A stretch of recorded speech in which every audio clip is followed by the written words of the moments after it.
All right, hi everyone. This is a lecture on the state budget in the state of Maine. Again, this is one of these lectures to just kind of get us up to speed on the syllabus, get us back up to where we said we would be before the midterm, make up for a class cancellation and some time in class spent working in groups on the legislative advocacy project. So this material is on the midterm exam, so make sure you review this before the midterm exam.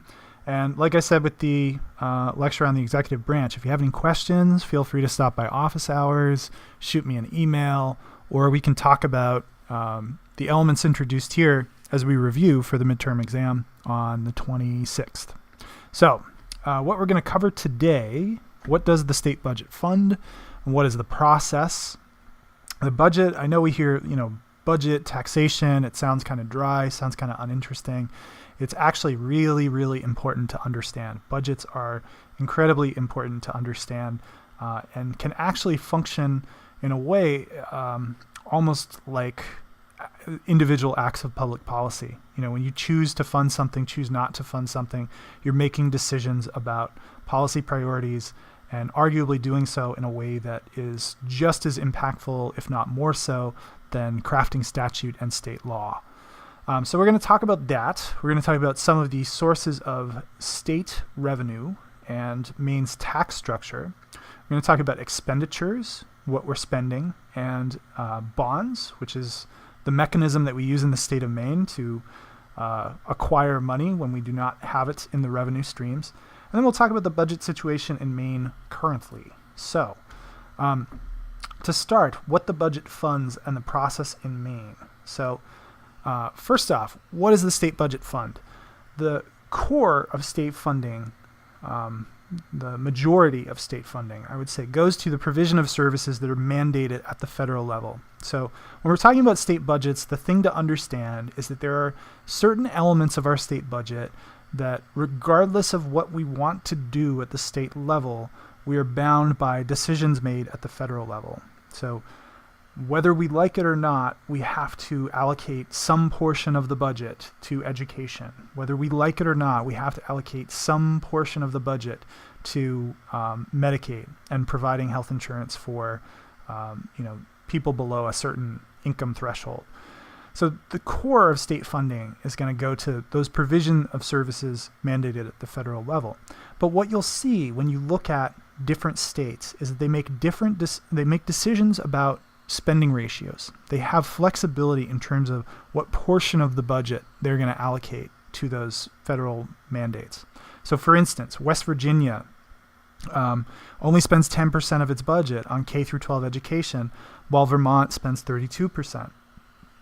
A part of that can just be the demographics of your state, right? So if you have an older population that's significantly fewer school children, you're probably going to spend less money on education than a state that has a younger population and millions of students to teach every year.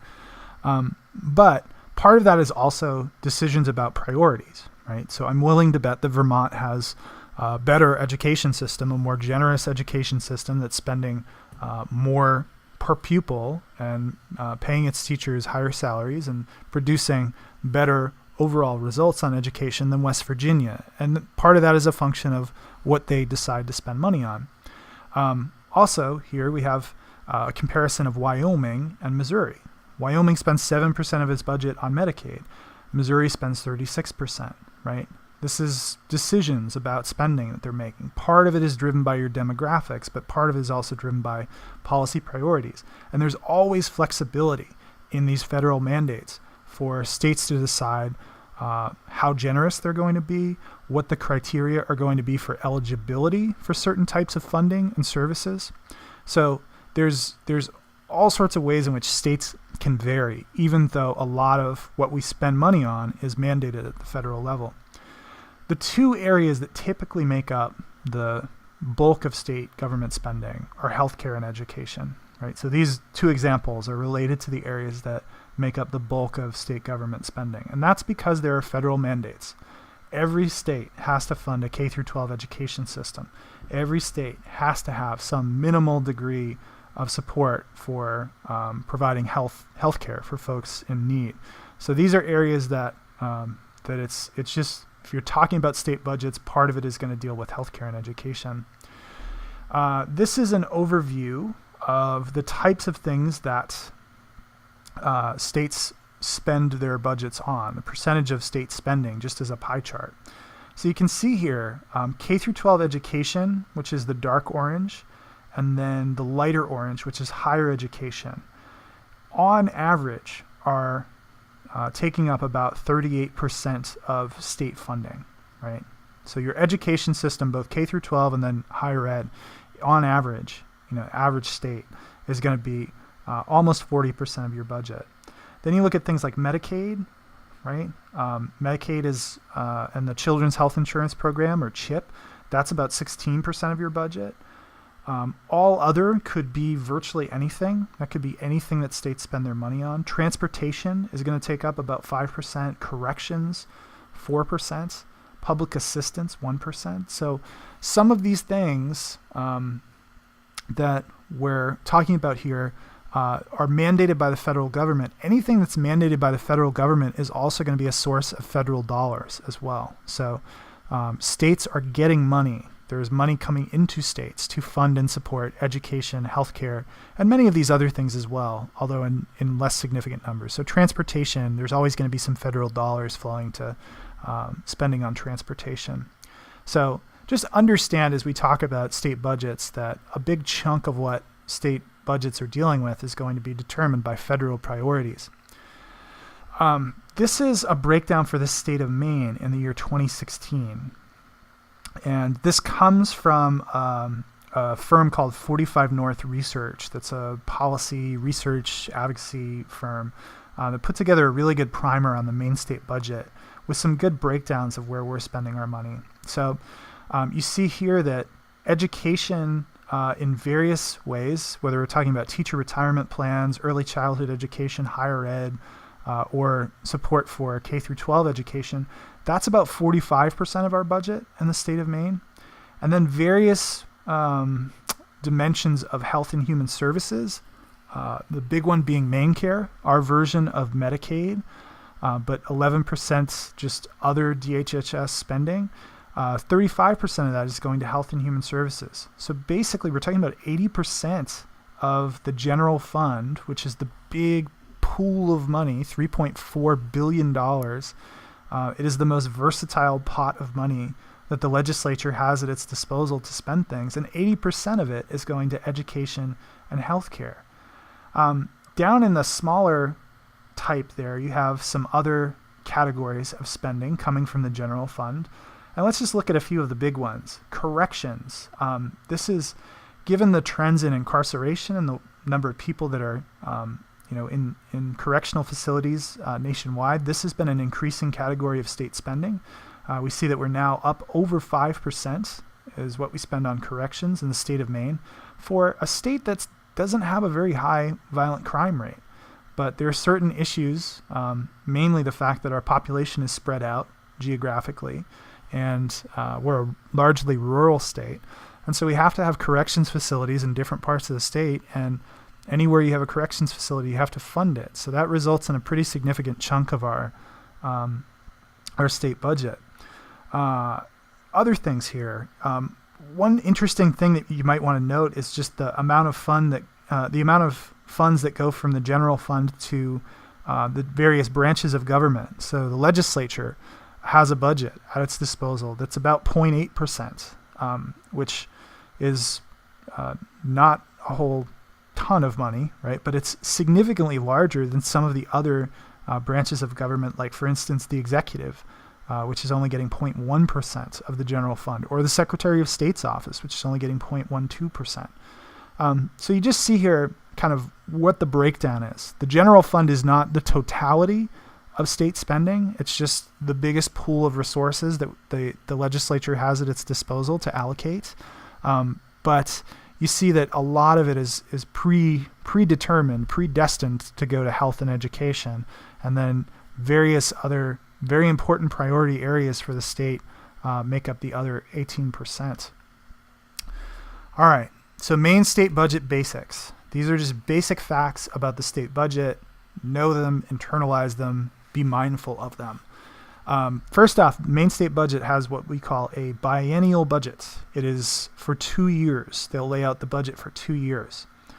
So anytime you hear reference to a budget, they're talking about a budget that covers 2 entire years.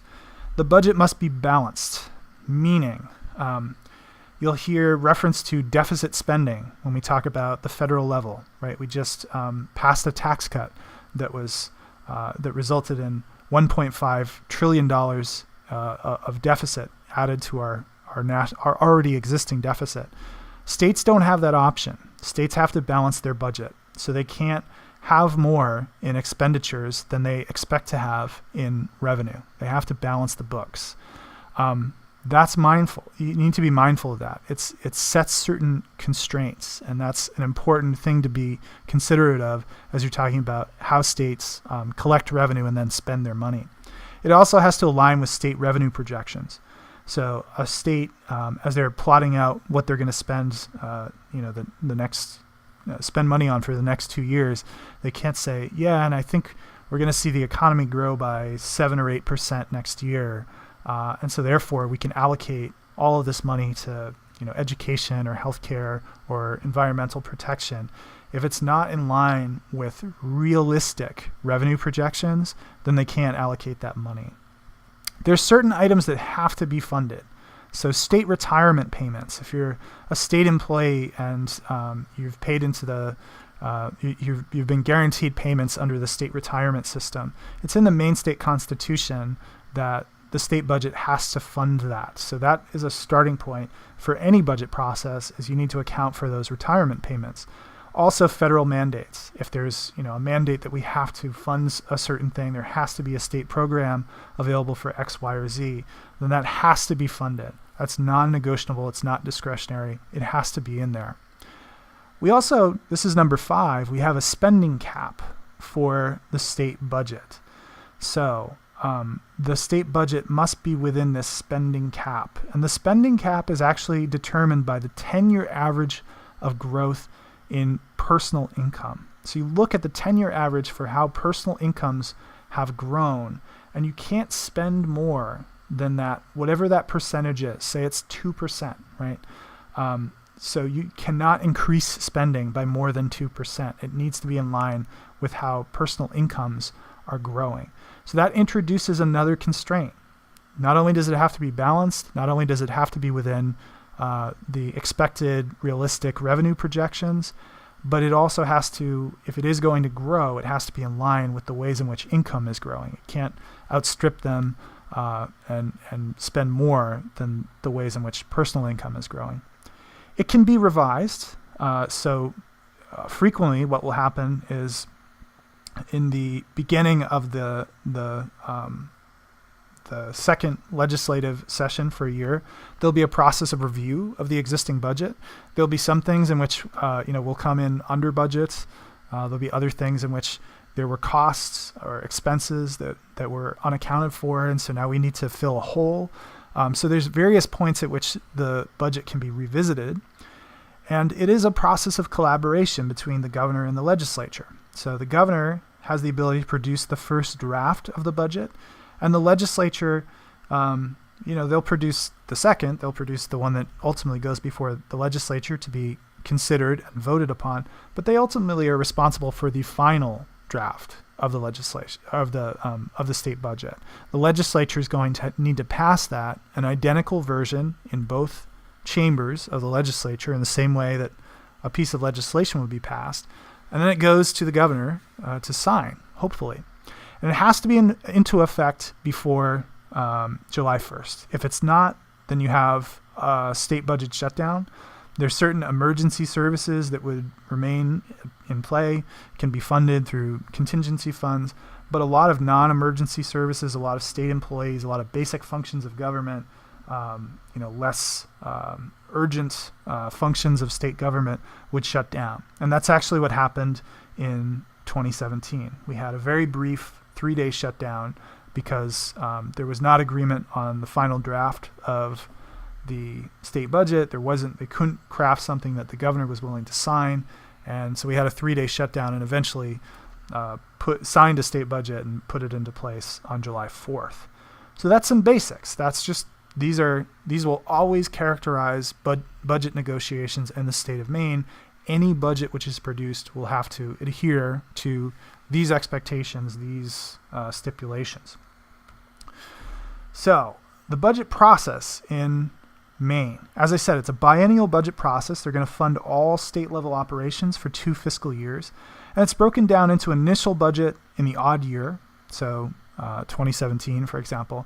And then you'll have a revised supplemental budget in even years. And this is really the point at which the budget is revised. They go back, they figure out what they were projecting in terms of revenue, what they were projecting in terms of expenditure, areas in which they need to revise, provide more funding. Sometimes, if you're lucky and things work out well, you can end up with a surplus. And then usually there'll be some sort of debate about what to do with that surplus. So a few years ago, we had a pretty significant surplus that emerged. And there was a debate over whether we should push that into education funding, which was funded below a statutory 55% funding minimum, or we should put it into a rainy day fund, put it into a reserve fund, which we'll talk about this in a little bit, but we have these reserve funds that exist for periods of economic downturn, periods of revenue shortfall, which were rated in the aftermath of 2008-2009 financial crisis, and which we've been trying to build up for the past several years. So you can, it's not always plugging in holes, it's not always filling in gaps. Sometimes you end up with a surplus, and then you have to figure out where to spend it, which can almost be more challenging than when you have holes in your budget that you need to fill. This is also an area of collaboration between the governor and the legislature. So another way in which these different branches are not so distinct. They have to collaborate, they have to cooperate, or at least that is the hope. The starting point would be for the state agencies to submit funding requests to the governor's Bureau of the Budget, and then they're assembled into a document that actually operates as a basic framework for the budget, right? So they put forth those requests, and that creates the template for the budget. And that could be, here's what we need to fund existing operations. Here is what we would ideally want in terms of a increase in our funding to hire more personnel or to expand our operations into new areas, to do something that we do already more effectively. So they break this up into 2 different parts, right? And part 1 is the existing requests, and then part 2 would be the expanded programs, staff, capital improvements and construction. So if we're talking about building new facilities, new office space, new equipment, new machinery, whatever that might be, that's going to go into part 2. So part 1 is keep the lights on. Part 2 is, and wouldn't it be really great if we also did these additional things? And so then that gets sent to the legislature. That gets sent from the governor's office over to the legislature, and specifically the Appropriations Committee, because they're going to be the first ones to review the budget. So that's the starting point. Then the legislature goes through a pretty extensive period of review. The Appropriations Committee is going to hear testimony from not only those departments and agencies within the government, within state government that are requesting money, but they're going to hear from members of the public. This essentially follows the model of public testimony, like a piece of legislation, so individuals can weigh in as well. And they're going to make amendments to the budget on this basis. Here, the amendments that they're making oftentimes are dollar amounts, right? Like how are we going to allocate these different resources? How are we going to appropriate different pools of money to fund the operations of state government? Eventually, it will go before full legislative review, and identical versions of the budget have to pass in both chambers of the legislature before it can go forward to the governor. So the governor has 1 day to veto any line item in the budget, meaning that the governor can go through line by line and suggest areas that they want to see cut, right? So if they think that this is not enough, this is too much money for the Department of Transportation, and we need more money for the Department of Corrections, they can go through and actually make those sorts of line item vetoes, but they have to do so pretty quickly. And then they have 10 days they can choose to use up to 10 days to veto or pass the entire budget. And just like with a piece of legislation, if the governor vetoes the budget, they need to come back with the votes to override the veto.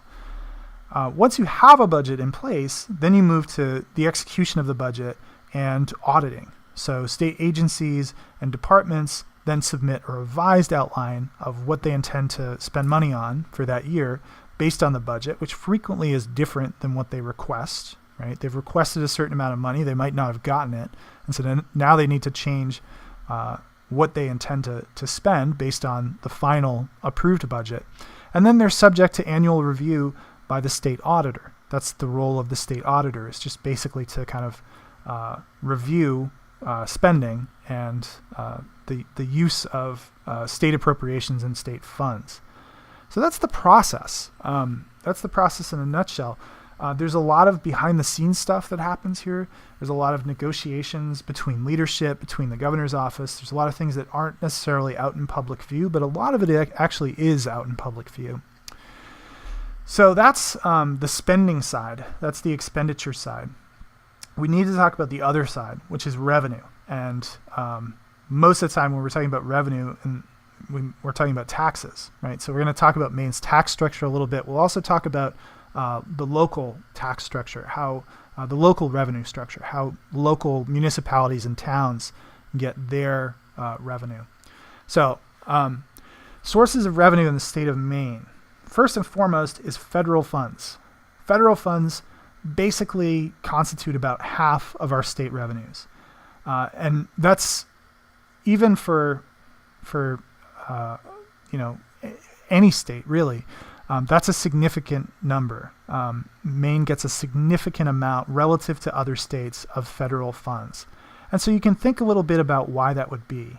One is the fact that we have this older population, and so we're reliant upon state funds for public services, for healthcare and elder care and things like that. It's also the fact that we are a border state. So we have a maritime boundary that we need to take care of. We have a land border with Canada, so that's going to draw in some federal funds. So there's some different reasons why we tend to get a lot of federal funds, but just think about that and think about some of the reasons why we receive so much in the way of federal funds. It's basically about half of state revenues. Income tax is another significant source. We're basically talking about 20% or so of state revenue. It fluctuates from year to year, but about 20% of state revenue is coming through the income tax. For a very long time, we didn't have an income tax in the state of Maine, and there are some, including our governor and various Republican legislators, that would like to see us do away with the income tax. We established the income tax, the state income tax, in 1969, and its rate has fluctuated a little bit. It's a progressive tax, meaning that there's different brackets, and as you earn more, you pay more. Right now, the top rate in the state of Maine is about 7.15%. And so that's a source of income. Now, what would happen if we were to do away with it? It'd be an interesting question.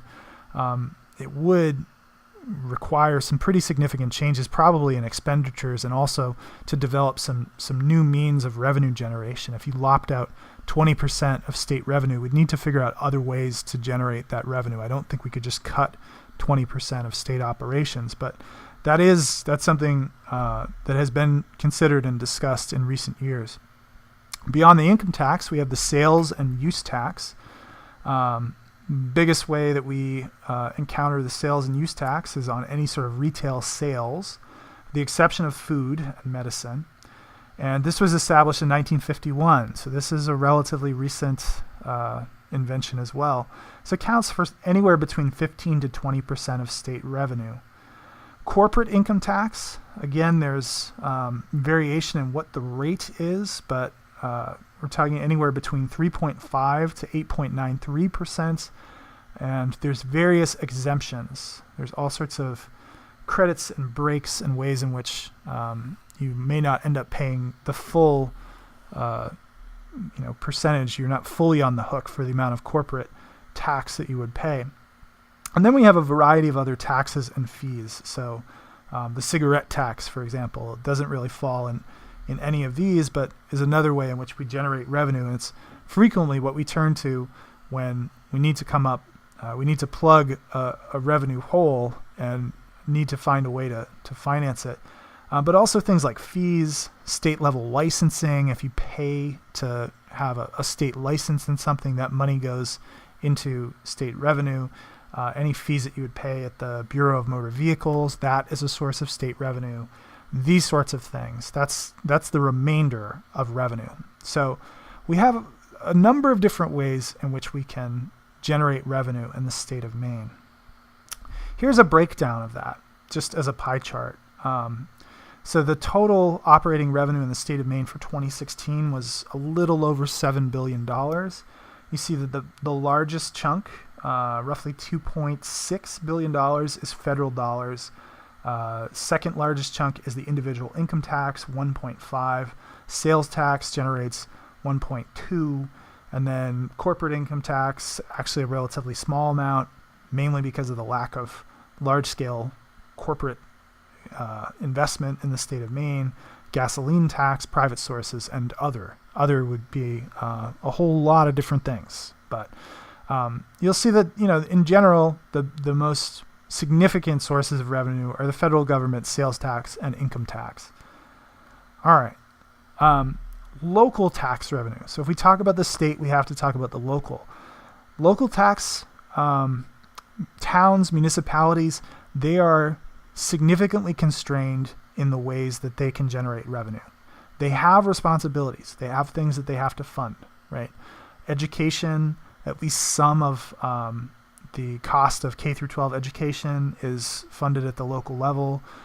First responders, so police and fire, any sort of basic operations and local services. So this is your parks and rec, your plowing and road maintenance. Sometimes, if we're talking about local roads, just basically anything that happens in your town, and it's employees of the town that are paying for it. Libraries, things like that, community centers.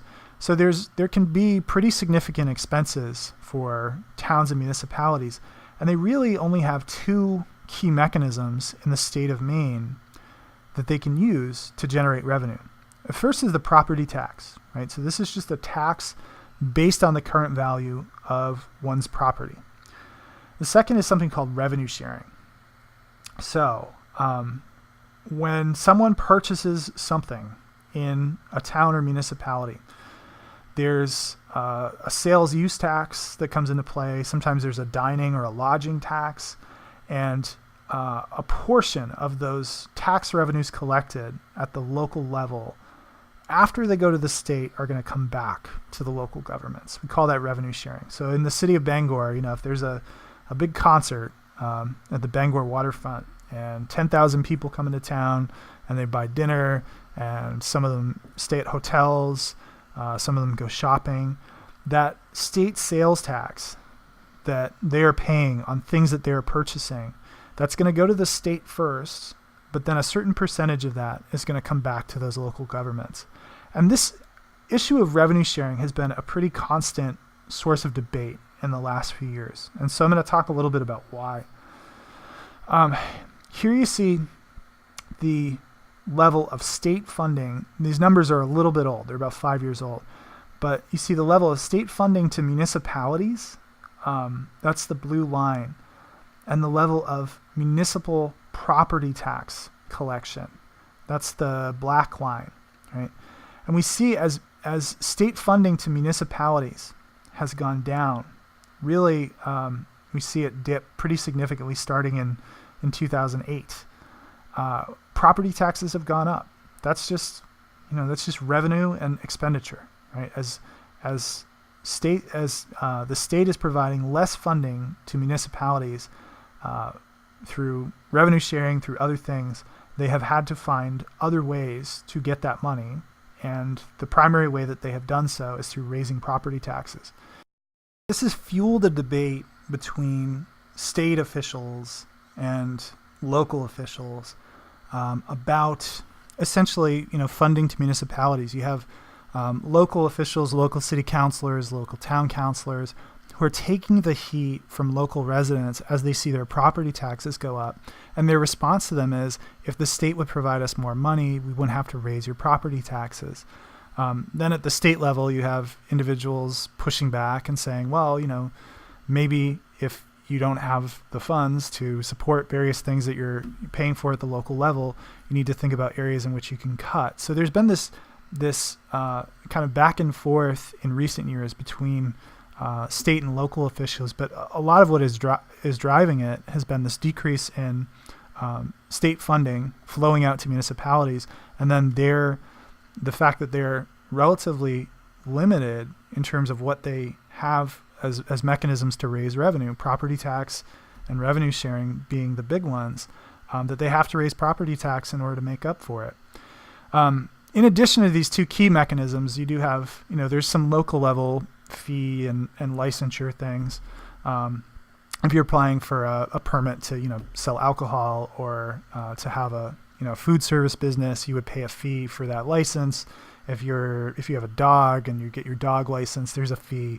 But that's not, you can't really make any sort of significant money doing things like that. So property tax is the big one. And that has been problematic. It's been difficult for local officials. You talk to anyone who's served on town council, served on city council, and get them started talking about property taxes. And many of them are possibly individuals who decided to run for office because they were fed up with high property taxes. Some of them are individuals who've served a long time and have watched property taxes have to increase because of reduced funding from the state level. So it's a difficult issue. It's a difficult debate in the state of Maine. We're going to talk about revenue sharing a little bit more when we talk about expenditures in just a moment. So I want to give you just kind of a rough idea of state and local tax burdens as a percentage of state income. So Maine is actually one of the states with a higher tax burden. The Northeast, just in general, as a region, tends to have a pretty high tax burden, with the exception of New Hampshire. When you look simply at things like income tax, sales tax, right? Obviously, New Hampshire doesn't have either of those things. Now, the flip side of that, if you talk to people who live in New Hampshire, is that ultimately the state has to find other ways to generate revenue, so they do pay taxes, but they don't pay income tax or sales tax. But when you're mainly focused on income tax and sales tax relative to other states in the country, Maine has a pretty high tax burden. And so that's an issue. It's a perennial issue, not only in American national politics, but you talk to individuals in Maine state politics, and taxation and the appropriate level of taxation is going to be a huge issue. And it's an issue that resonates with a lot of people. A lot of people are fed up with what they're paying in property taxes, fed up that so much of their paycheck goes to support, state and federal spending. And so it's a pretty significant political issue in the state of Maine. So as I mentioned at the outset, state budgets have to be balanced. We can't run a deficit like the federal government can. Right now we have a deficit somewhere in the neighborhood of $20 trillion at the federal level. That is not an option for states. They have to balance their budget. So the projected revenue must align with projected expenditure. But that's not to say that states can't spend money that they don't currently have. States can do this for capital expenses. And so in the state of Maine, if we're going to build infrastructure, facilities, brick and mortar type projects, then we have a means to dip into money that's not currently there. In Maine specifically, we call this the bond process. So you've probably, if you've voted in any of the last few elections, you've probably seen referendum questions and then also these bond questions. And so the bonds go before the voters as referenda. And if the voters approve, if there's a majority of voters that support a bond issue, then it will be sold to investors at set terms with interest. So it authorizes the state government to borrow that money, which we pay back over time with interest rates. Sometimes bonds will make us eligible for federal funds. There has to be a certain degree of state matching. And sometimes you'll even see these at the municipal level where by authorizing a certain amount of borrowing to get access to a certain amount of money, then we're eligible for matching funds. So sometimes that's the motivation for a bond issue. In the state of Maine, these are generally successful with the voters. Usually they're framed as meeting some critical need. It can open up federal or private matching funds, and it provides this potential to spur investment and business growth. And so most of the time, particularly transportation bonds, right? If you put forward, a $100 million transportation bond, those almost always pass. Okay, so I included just a few samples of recent bond issues that had gone before the voters in referendum, just so you can see kind of what they look like. If you voted, you've probably seen this too.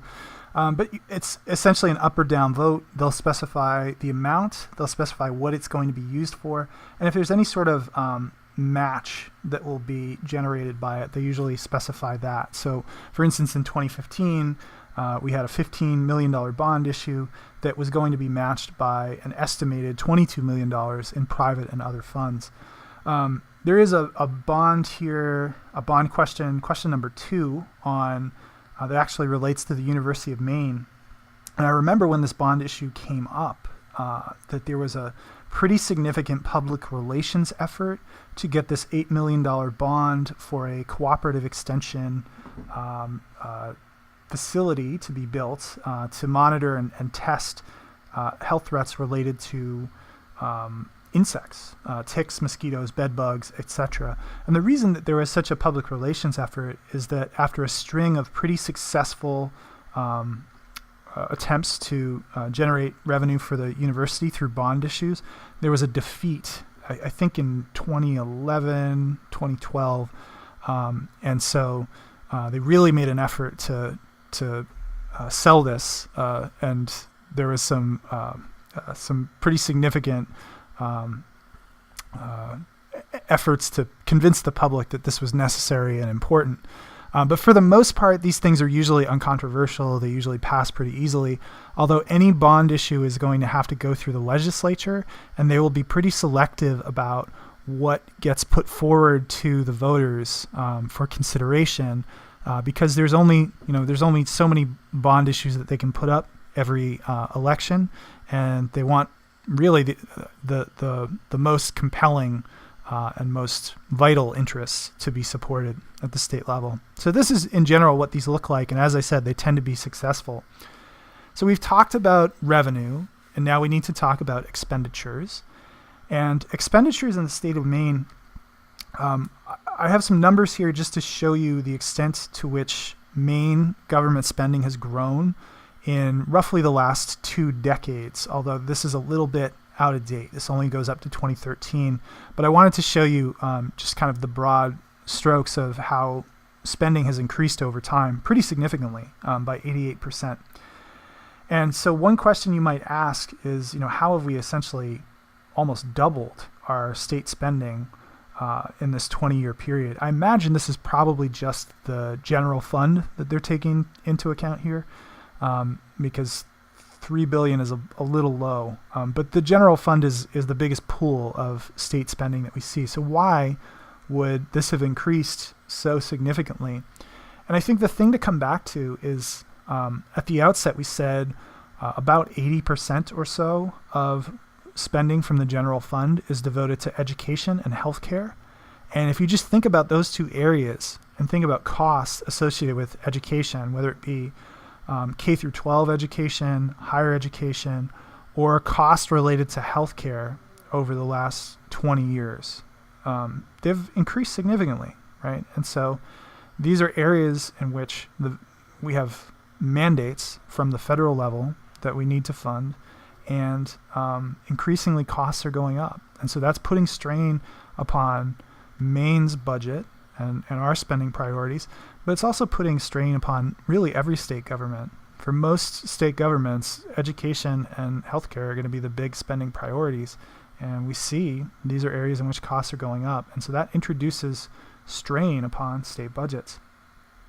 The last little piece that I want to show you here is our reserve funds. So we do have something in Maine state politics called the Maine Budget Stabilization Fund. We also have the Reserve for General Fund Operating Capital. These are the two kind of rainy day funds that exist at the state level. And it's actually stipulated that a certain portion of revenue that comes in beyond projection goes immediately into the Budget Stabilization Fund. So it just automatically flows in there. Or the state can choose to allocate certain funds. Like if we have a surplus, if there's something that, we can either engage in discretionary spending or we can bank that away for some future economic downturn. We have the ability to do that.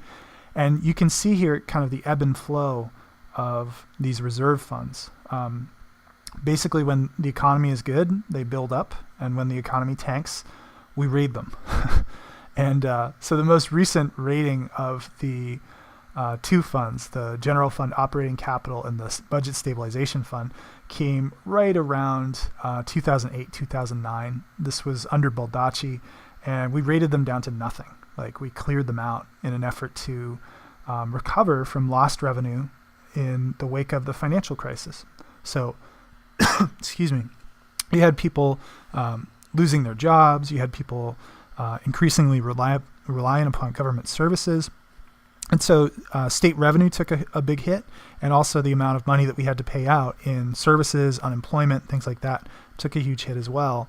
And really under LePage, one of the things that he's been trying to do is build back up these reserve funds so that we do have money that we can tap into if we face another economic downturn. So the big picture today is that Maine's long-term financial future is challenging. We have these demographic issues that we've talked about, aging population, young people leaving the state. That results in a declining tax base. It's one of the reasons why the demographic issue is really kind of the central issue that Maine is going to face right now and in years to come, because there will be a significant loss in revenue as people leave the labor pool and get older, and older folks don't make as many large purchases. They're reliant upon government services in ways that younger populations wouldn't be. There's just a whole host of issues that emerge out of an aging population. And we have increasingly young people leaving the state, going to neighboring states, moving to other parts of the country. And so we're losing their tax revenue as well.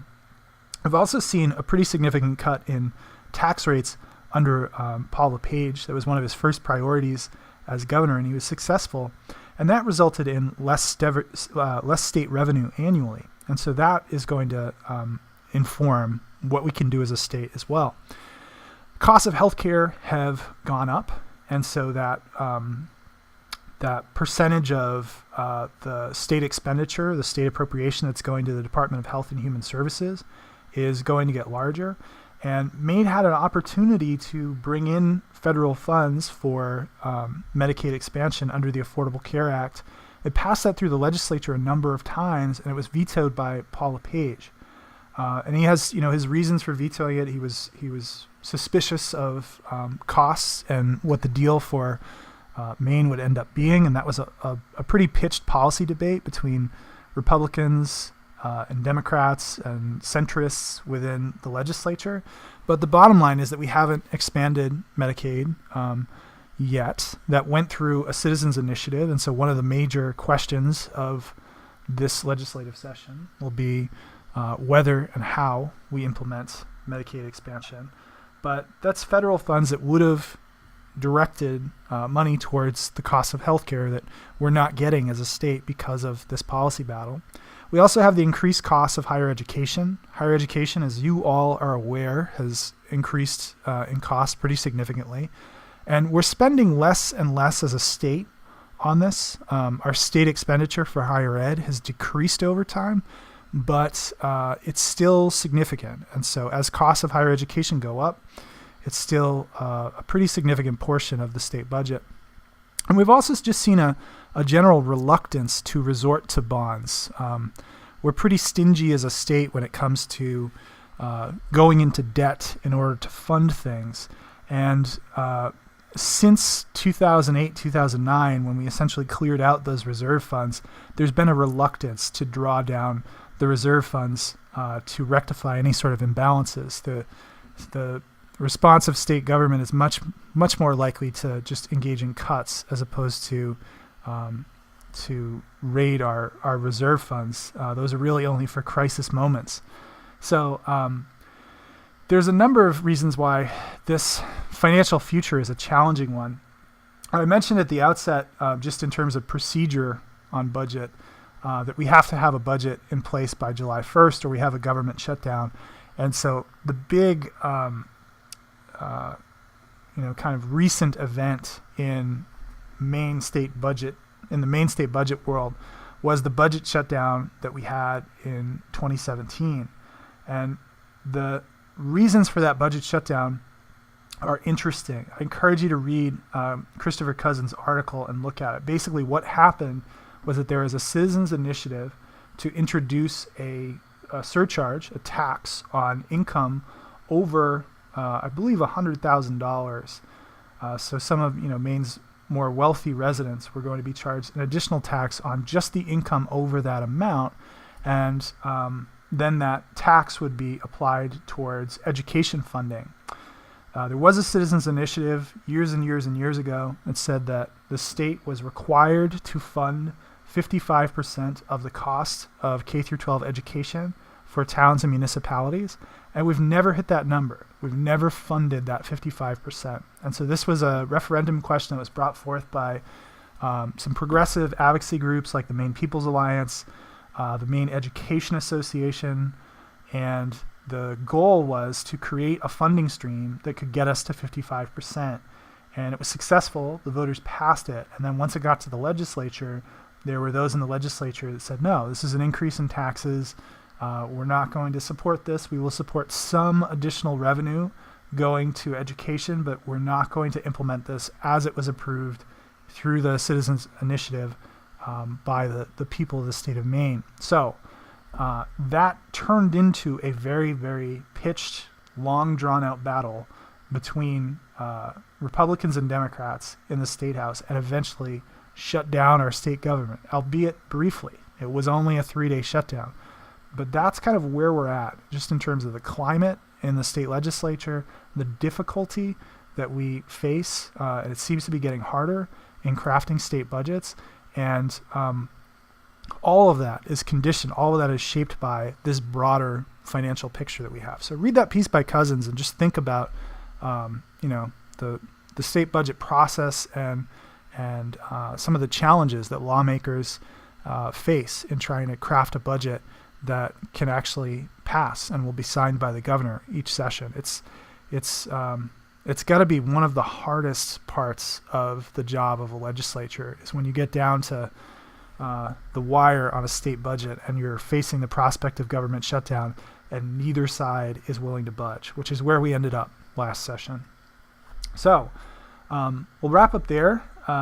It's the last of these video lectures to get us caught up. I will just say that on the 23rd, Friday, we're going to have a special guest. It's BDN state political journalist Mike Shepard, who's an alum of both the political science department and communications and journalism here at UMaine, and now is the state political reporter for the Bangor Daily News, or one of the state political reporters for the Bangor Daily News. And you probably, if you've been reading about state politics in the BDN, or you subscribe to the Daily Brief, you've been reading some of Mike's work.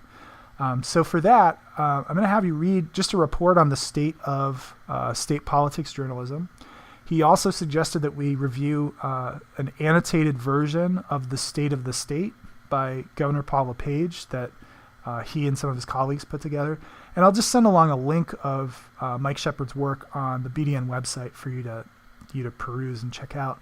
As you read this and think about some of these broader trends in state political journalism, I'd encourage you to think about what role does journalism play in state politics, and also what are some of the structural and political challenges facing state political journalists today. The annotated State of the State, I think, just gives you a sense of how challenging it is to be a state political reporter and have to really be diligent in fact checking and trying to tear apart every claim that's made, some of them factually erroneous in real time, and to keep track and keep pace with what's happening on social media, what the parties and political figures are putting out there into the world, and also just trying to kind of remain grounded and fact check things. So I'm looking forward to Mike's visit. He's a great resource, and we're proud to have him as an alum, and I think you'll enjoy it too. So we'll wrap up there. Thanks very much.